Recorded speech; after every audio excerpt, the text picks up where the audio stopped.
தாவேக. திமுகவிற்கு கடும் அதிர்ச்சி. தனித்து விடப்படும் திமுக. இதை பற்றி விரிவாக பார்க்கலாம்.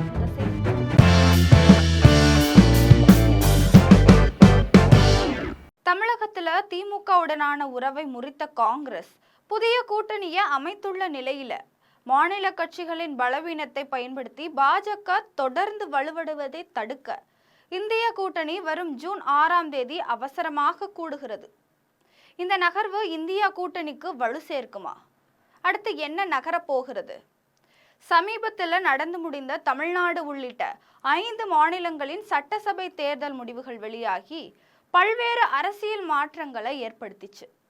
இந்த முடிவுகளுக்கு பிறகு இனிவரும் காலங்களில் நாட்டில் தேர்தல்கள் நடத்தப்படும் விதம் குறித்து எதிர்க்கட்சிகள் மிகவும் எச்சரிக்கையாக இருக்க வேண்டும் என்று காங்கிரஸ் பேரியக்கத்தினுடைய மூத்த தலைவர் ராகுல் காந்தி பகிரங்கமாக எச்சரிச்சிருக்கிறார். ராகுல் காந்தி அரசியல் அது மட்டுமல்லாமல் மேற்கு வங்காள மாநிலத்தில் மம்தா பானர்ஜி தலைமையிலான திரிணாமுல் காங்கிரஸ் கட்சியின் ஆட்சியை வீழ்த்திய பாஜக அங்கு முறைகேடுகள் மூலமாக தேர்தலையே திருடிவிட்டது என்றும் அவர் மிக கடுமையான குற்றச்சாட்டுகளை முன்வச்சிருந்தார். மேற்கு வங்காளத்தில் மம்தா பானர்ஜி தனது ஆட்சியை இழந்த அந்த தருணத்துல தேசிய அளவில் எதிர்க்கட்சிகளின் அவசர கூட்டத்தை கூட்ட வேண்டும் என்று அவர் தொடர்ந்து வலியுறுத்தி வந்தார். வழக்கமாக தேசிய அரசியலில் மற்ற கட்சிகளுடன் இணங்கி போகாமல் தனக்கென ஒரு தனித்துவமான பாதையை தேர்ந்தெடுத்து பயணிக்கும் திரிணாமுல் காங்கிரஸ் கட்சி இந்த தேர்தல் முடிவுகளுக்கு பிறகு முற்றிலும் ஒரு சமரச போக்கை கடைபிடிக்க தொடங்கியுள்ளார்கள். ராகுல் காந்தியும் தங்களுக்குள் காலம் காலமாக நிலவி வரும் உள்முக கருத்து வேறுபாடுகளை தற்காலிகமாக மறந்துவிட்டு நாட்டின் ஜனநாயகத்தை காப்பாற்ற வேண்டிய கடமை நமக்கு உள்ளதால அனைவரும் ஒன்றிணைந்து செயல்பட வேண்டிய மிக முக்கியமான தருணம் என்று குறிப்பிட்டிருந்தார். இதனிடையே தென்னிந்திய அரசியலும் யாரும் எதிர்பாராத பல அதிரடி திருப்பங்கள் அரங்கேறின. முக்கியமாக தமிழகத்துல நீண்ட காலமாக நீடித்து வந்த திமுகவுடனான தனது அரசியல் உறவை காங்கிரஸ் கட்சி திடீரென முறித்து கொண்டது. அதற்கு பதிலாக தமிழ்நாட்டில் அண்மையில் நடந்த தேர்தலில் களம் கண்டு புதியதாக ஆட்சி பொறுப்பை ஏற்றுள்ள முன்னணி நடிகர் விஜயின் தமிழக வெற்றி கழகத்துடன் காங்கிரஸ் கைகோர்த்தாங்க.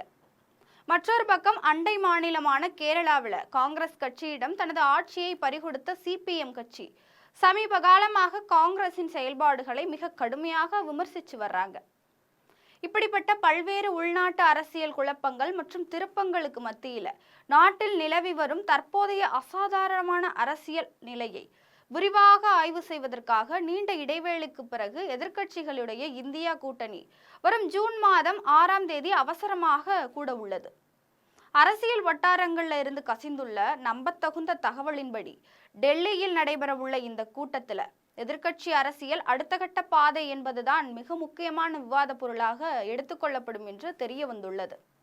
தேசிய அளவில் எதிர்க்கட்சிகளிடையே சரியான ஒருங்கிணைப்பு மற்றும் தொலைநோக்கு பார்வை இல்லாத காரணத்தாலேயே ஆளும் பாஜக தொடர்ந்த தேர்தல் களங்கள்ல மிக வலுவடைந்து வருவதாகவும் இதனால் சமீப காலமாக பல்வேறு மாநில கட்சிகள் தங்களுடைய செல்வாக்கை இழந்து கணிசமாக பலவீனமடைந்து வருவதாகவும் எதிர்க்கட்சிகள் மத்தியில பெரும் கவலையும் அச்சமும் எழுந்திருக்கிறது.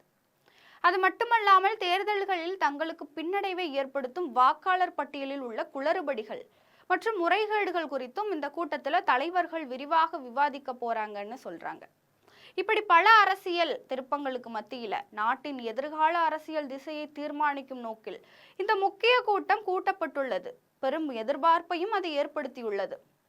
எப்படி பார்த்தாலும் இந்திய அரசியல் வரலாற்றில் இந்தியா கூட்டணி போன்ற மாற்று முன்னெடுப்புகள் ஆளும் கட்சிக்கு ஒரு வலுவான ஜனநாயக எதிர்ப்பை கொடுக்க வேண்டியது அவசியமாக ஒன்றாகும். அதிலும் எதிர்க்கட்சிகளுக்கு இடையே நிலவு வரும் ஒற்றுமையின்மை காரணமாக பாஜக நாளுக்கு நாள் தொடர்ந்து வலுவடைந்து வர்ற நிலையில இதனை தடுப்பதற்கும் தங்களுக்குள் இருக்கும் பிளவுகளை சரி செய்வதற்கும் இந்தியா கூட்டணி தலைவர்கள் மீண்டும் ஒரு முறை அவசரமாக கூடி விவாதிக்க திட்டமிட்டுள்ளதும் கவனிக்கத்தக்க விஷயமும் கூட. ஆனால் நம்முடைய தமிழ்நாட்டில் திமுகவை விட்டு விலகி தாவேகவுடன் கைகோர்ப்பது, கேரளாவில் சிபிஎம் காங்கிரஸ் மோதல், மேற்கு வங்கத்தில் திரிணாமுல் காங்கிரஸின் தனிப்பட்ட அரசியல் இழப்புகள் என மாநிலத்திற்கு மாநிலம் முரண்பாடுகள் நீடிக்கும் வரை தேசிய அளவில் பாஜகவை வீழ்த்துவது என்பது எதிர்க்கட்சிகளுக்கு ரொம்பவும் கடினமாக சவாலாகவே இருக்கிறது. ஜூன் 6ஆம் தேதி நடக்க இருக்கிற அவசர கூட்டத்தில் தலைவர்கள் தங்களின் சுயநல மற்றும் பிராந்திய அரசியல் கணக்குகளை தாண்டி தேர்தல் முறைகேடுகள் மற்றும் வாக்காளர் பட்டியல் குளறுபடிகளுக்கு எதிராக ஒரு பொதுவான செயல் திட்டத்தை உருவாக்கினால் மட்டுமே இந்த இந்தியா கூட்டணியால் ஆளும் கட்சிக்கு தேர்தல் களத்துல ஒரு உண்மையான சவாலை அளிக்க முடியும். பொறுத்திருந்து பார்க்கலாம். இதுபோன்ற அரசியல் தகவல்களுக்கு ஜெம் தொலைக்காட்சியுடன் இணைந்திருங்கள்.